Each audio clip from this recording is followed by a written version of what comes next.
The Revenge of the Wizard's Ghost by John Bellairs, Chapter 2. The sound of the slammed door seemed to hang in the still air of the dining room. Fergie and the Professor stared at each other, and then at the brownish pool of cider that lay in the middle of the table. "Good God!" exclaimed the Professor at last. "I would never have believed that he could behave that way. If you had told me about it, I would have figured that you were lying. What on earth do you think is happening to him?" Fergie shook his head glumly. "You got me, Professor. The other day, we were eating ice cream down at Peter's sweet shop, and he started getting red in the face for no reason at all. I asked him what was wrong, and he told me to shut up. And on the way out, he saw a box of matches on the counter, and he called them Locofocos." "What?" I said. "They're Locofocos," he said. "That's what they're called. What do you make of it, Prof? Is he going out of his jug?" The Professor heaved a deep sigh. "I don't know, Byron. For the life of me, I don't. But look, let's get some wet rags and clean up this glop. We can discuss this matter later." As Fergie and the Professor were wiping the table, the doorbell rang. The Professor's heart leaped. Maybe it was Johnny. Maybe he had come back to apologize and explain that his behavior was all part of some insane practical joke. But when he went down to open the door, the Professor found Grandpa Dixon standing there. He was a tall, gangly man in a work shirt, gray wash pants, and an unbuttoned tweed overcoat.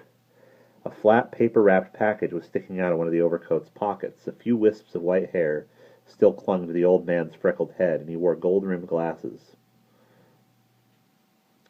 The flesh of his face was loose and wrinkly, but his eyes were bright and alert.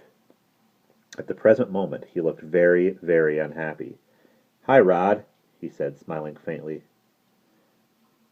Can I talk to you for a minute?" The Professor gave Grandpa a hard look. "Is it about Johnny?" he asked. Grandpa was startled. "Yeah. How'd you guess?" The Professor smiled sourly. "I have a crystal ball," he said sarcastically. "Sure, come on in. Byron and I are just cleaning up a accident. It won't take us long to finish here. Why don't I pour a glass of port for you and me, and some more hot cider for Byron? I suspect that we have a good deal to talk about." A few minutes later, the three of them were in the Professor's living room. Fergie was sitting in an armchair, and Grandpa was on the sofa. The Professor was standing in front of the fireplace with his arms folded, and he looked the way he did when he was concluding one of his classes at the local college. He had just finished telling Grandpa about the strange way Johnny had behaved this evening. "And so," the Professor went on, glancing nervously around the room, "I think we will all agree that there is something wrong with Johnny, but what is it? What strange disease could he possibly be suffering from?" "I don't know," said Grandpa wearily, "but I found something in his room that really might help us figure the whole thing out. It's over there in my overcoat." Grandpa's coat was draped across one of the living room chairs. The Professor walked over and slid the flat brown paper parcel from one of the frayed pockets. Moving to the coffee table, he knelt down and began to unwrap the package, while the other two watched. Inside were a cracked glass photographic plate and a gold coin. The photograph showed an unpleasant young man with long, stringy blonde hair. There were creases and lines in the man's face, and his mouth was drawn down into a sullen scowl. His eyes were hard and cold, and an ugly scar ran across the bridge of his nose and part way down one cheek. The man was wearing an old-fashioned high white collar with a wide black silk tie that was done up in a bow. As for the coin, it was rather plain and homely. On one side, the initials JSO were stamped, and on the other, and the words United States of America ran down the rim. On the other side was the phrase $5 inside a border of little stars. The Professor glanced at Grandpa. "Henry, where on earth did you get these things?" The old man looked sheepish. "I found 'em in the top drawer of Johnny's dresser. I know I shouldn't have been poking around in there, but I was looking for my jackknife, and I wondered if he had borrowed it. Where the heck do you think he got this stuff?" The Professor frowned. "Where, indeed? As for the picture, I would say that it was taken around the time of the Civil War, or maybe a little bit earlier. And the coin, well, Byron, you collect coins. Did you ever see one like this?" Fergie picked up the coin and turned it over. He held it up to the light and squinted at it. "Gee, I don't know, Professor," he said at last. "I'm not rich enough to have any gold coins in my collection, but maybe..." Heck, that looks like it might be one of those gold coins that they minted out in California during the gold rush. A lot of businessmen had their own coin-making machines, and... "Oh, my good Lord!" exclaimed the professor, cutting him off. A look of amazement and horror spread across his face. "You don't suppose—" The phone rang. In panicky haste, the professor scrambled to his feet, tripped over a stool, and stumbled over to the phone table in the corner. He picked up the receiver and found that he was listening to Grandma Dixon. She was talking a mile a minute, and it was obvious that she was scared half out of her mind. "Madam! Madam, please try to calm down," said the professor irritably. "I can hardly make out a word that you're saying." "Calm down!" exclaimed Grandma indignantly. "You come over here and see what's happened to Johnny, and then you see if you can calm down. Just you see if you can." She began to cry. The professor's face turned pale. "We'll be over right away," he said in a low voice. He hung up and turned to face the other two, who were sitting with their mouths open, staring at him. A short while later, the professor, Grandma, Grandpa, and Fergie were all up in Johnny's bedroom. The reading lamp on the bureau was on, and it cast a pale glow over Johnny, who lay still on the bed. He was wearing all his clothes, even his shoes. His eyes were shut, and he was breathing heavily. His face had turned a coppery yellow, and around his neck was an angry red welt, like the mark of a rope. His mouth was curled down into an ugly sneer, and across the bridge of his nose ran a scar mark that had never been there before. Johnny's whole face was strangely distorted, and if he had not been wearing his glasses and his usual clothes, the four people in the room might not have known who he was. For a long time nobody spoke. Grandma held her apron to her face and sobbed softly, but that was the only sound in the room. Finally the professor spoke. How long has he been like this?" he asked in a tight, strained voice.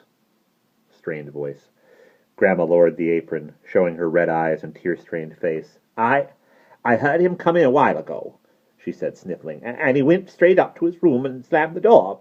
I come upstairs a little bit after that, and I was gonna knock on his door to see if he was okay, only all of a sudden I heard this voice inside his room. 'Twasn't his voice, it was somebody else's, so I got scared because I figured a robber had got in, and I was gonna go call the police, but then I said to myself, heck, it's just the radio, so I went back and knocked, and Johnny didn't answer, so I opened the door and..."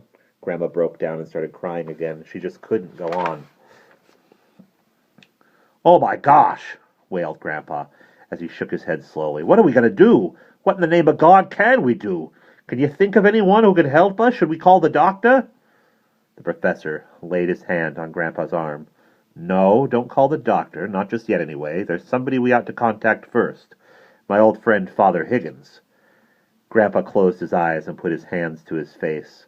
To him, calling a priest meant only one thing, the last rites, the special ceremony that a Catholic priest performs for people who are dying. "Is it as bad as all that?"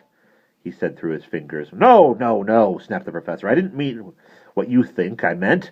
No, there's another reason why I need to speak to Father Higgins." Grandpa looked puzzled. Then he said, "Is there anything we can do right now, for Johnny?" The professor bit his lip. Yes, there is. Go find a crucifix.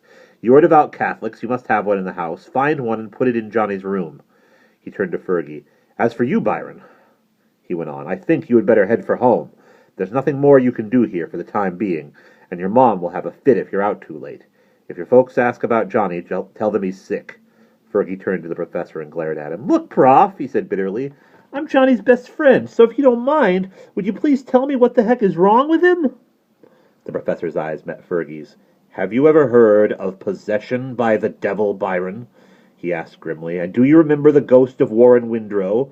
You're a bright boy. You can put two and two together. Now please go home and pray. I'll call you later." Fergie went home, and the professor went downstairs to call Father Higgins. They talked for a long time, and the priest said that he'd be over as soon as he could possibly get there. When the professor stepped into the hall, he found Grandpa waiting for him. "What did he say?" he asked breathlessly. "Is he going to help us?" The professor sighed. "He says he's going to try. Henry, you heard the hints I dropped to Fergie. You may as well know what I think. If you haven't guessed already, the evil spirit of Warren Windrow has come back, and it has taken possession of Johnny's body. That photograph is almost certainly a photograph of him.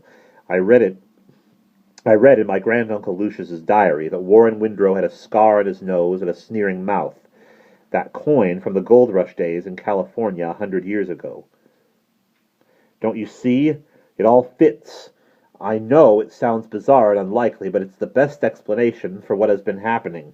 So I've called in Father Higgins, and he is going to try and cast the evil spirit out. He says he's never done anything like this before, but he told me he'd try.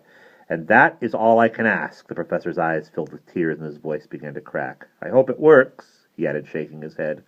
God, I hope it works. And that's the end of Chapter 2.